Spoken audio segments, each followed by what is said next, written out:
देश में जब भी लोकसभा के चुनाव होते हैं तब तब कुछ ऐसी सीटें होती हैं जिनकी चर्चा खूब की जाती है। चुनावी समर में उतरी राजनीतिक पार्टियों के लिए जहां ये सीटें अहम होती हैं, वहीं यहां से चुनाव लड़ रहे उम्मीदवारों के लिए ये पहचान से जुड़ा मसला है। ऐसी ही दो सीटें हैं, अमेठी और रायबरेली। ये वो दो सीटें हैं जो गांधी परिवार की सियासी पहचान से जुड़ी हुई है। आज हम इस वीडियो में ये जानेंगे कि कैसे अमेठी और रायबरेली की ये सीटें कांग्रेस का गढ़ बन गई और उनकी पहचान से जुड़ती चली गई। लेकिन उससे पहले अगर आप हमारे चैनल पर नए हैं तो इस चैनल को सब्सक्राइब करना बिल्कुल ना भूलें। तो चलिए सबसे पहले बात करते हैं अमेठी लोकसभा सीट की।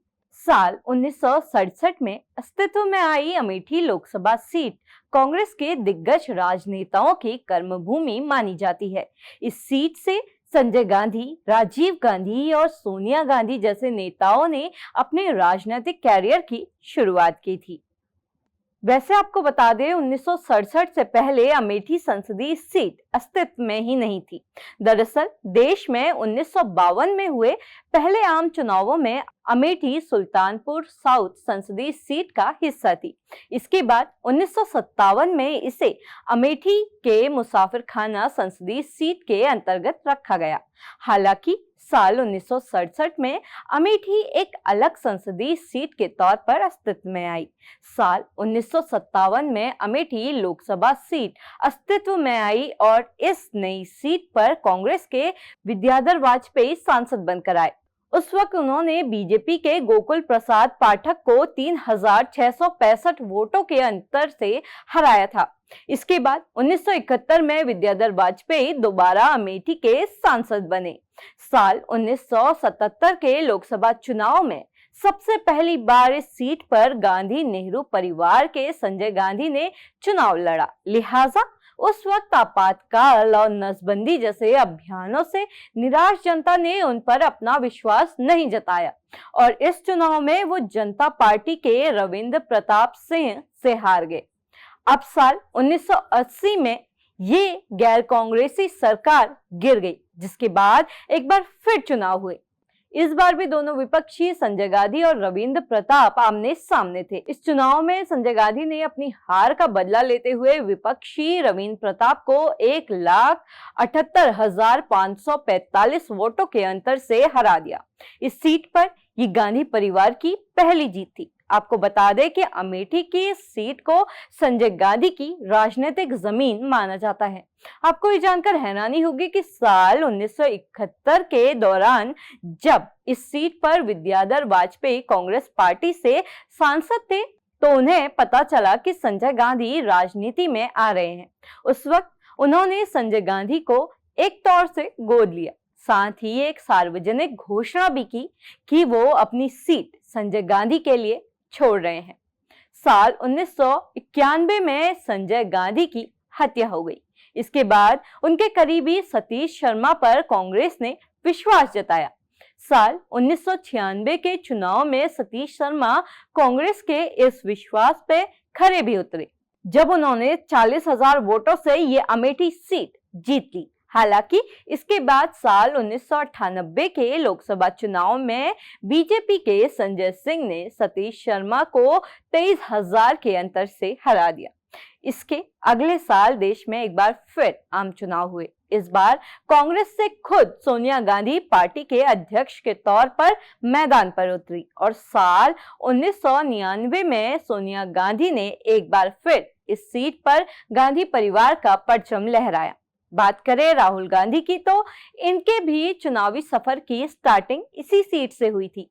राहुल गांधी ने साल 2004 में इसी अमेठी सीट से चुनाव लड़ा, जिसमें उन्हें जीत भी मिली और साल 2009 के आम चुनाव तक उन्होंने इस सीट पर गांधी परिवार का दबदबा कायम रखा। अब साल 2014 में देश में मोदी की लहर चली, लेकिन फिर भी गांधी परिवार अपने गढ़ को बचाने में कामयाब रहा। लिहाजा इस बार कांग्रेस की इस जीत का अंतर काफी कम था। लेकिन साल 2019 के लोकसभा चुनावों में गांधी परिवार कांग्रेस की गढ़ मानी जाने वाली अमेठी सीट को नहीं बचा पाया और इस चुनाव में स्मृति ईरानी चुनाव जीत गई। और कांग्रेस को अपने गढ़ मानी जाने वाली इस सीट से हाथ धोना पड़ा।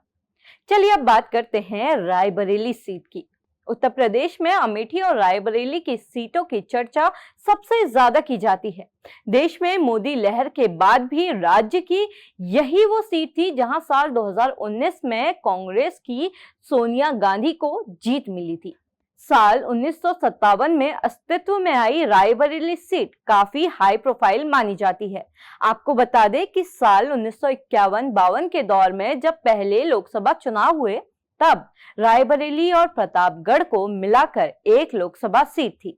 इस चुनाव में इंदिरा गांधी के पति फिरोज गांधी कांग्रेस के टिकट पर लड़े थे। फिर साल 1957 में रायबरेली अलग सीट बन गई, लेकिन फिर भी फिरोज गांधी का वर्चस्व इस सीट पर बरकरार रहा। सांसद बनने के महज 3 साल बाद फिरोज गांधी का निधन हो गया और साल 1962 में रायबरेली सीट के लिए उपचुनाव हुए, जिसमें कांग्रेस प्रत्याशी बैजनाथ कुरिल ने जनसंघ के प्रत्याशी तारावती को हरा दिया। फिरोज गांधी के निधन के 4 साल बाद साल 1966 में इंदिरा गांधी देश की पहली महिला प्रधानमंत्री बनी। इसी के साथ साल 1967 में इंदिरा ने रायबरेली सीट से ही अपने राजनीतिक कैरियर की शुरुआत की, जहां उन्होंने जीत भी हासिल की। साल 1971 में एक बार फिर लोकसभा चुनाव हुए। इस बार भी कांग्रेस की तरफ से इंदिरा मैदान में थी और उनकी विपक्ष में सोशलिस्ट पार्टी के राजनारायण थे। इस चुनाव में इंदिरा को 1,83,309 और राजनारायण को 71,799 वोट मिले। लिहाजा इसके बाद इंदिरा पर सरकारी तंत्र का दुरुपयोग और चुनाव में हेराफेरी का आरोप लगाते हुए राजनारायण ने इस चुनाव के नतीजों को इलाहाबाद के हाईकोर्ट में चुनौती दी। राजनारायण की चुनाव याचिका पर फैसला देते हुए इलाहाबाद हाईकोर्ट ने इस चुनाव को अवैध घोषित कर दिया। इंदिरा ने हाईकोर्ट के फैसले को सुप्रीम कोर्ट में चुनौती दी और अपना इस्तीफा देने से साफ साफ मना कर दिया। फिर कुछ दिन बाद ही इंदिरा गांधी ने देश में इमरजेंसी लागू कर दी, जिसका जिम्मेदार आज तक इसी घटना को माना जाता है। साल 1971 के बाद देश में अगले चुनाव इमरजेंसी के बाद साल 1977 में हुए, जिसके बाद इंदिरा को रायबरेली सीट से बड़ा झटका लगा। इस चुनाव में इंदिरा हार गई। उन्हें भारतीय लोक दल के प्रत्याशी राजनारायण ने 55,202 वोटों से हरा दिया। इसके बाद इंदिरा कर्नाटक की चिकमंगलूर सीट से उपचुनाव लड़ी और जीत कर आई। जिस रायबरेली को कांग्रेस सेफ सीट के तौर पर मान रही थी, अब वहां जीत को लेकर कांग्रेस आशंकित हो चुकी थी। यही वजह थी कि साल 1980 में जब भारत में आम चुनाव हुए तो इंदिरा गांधी ने रायबरेली और आंध्र प्रदेश की तत्कालीन मेंढक सीट से भी पर्चा भरा। इंदिरा दोनों ही सीटों से जीत गई। हालांकि बाद में उन्होंने रायबरेली से इस्तीफा दे दिया। इस वजह से रायबरेली में दोबारा उपचुनाव करवाए गए।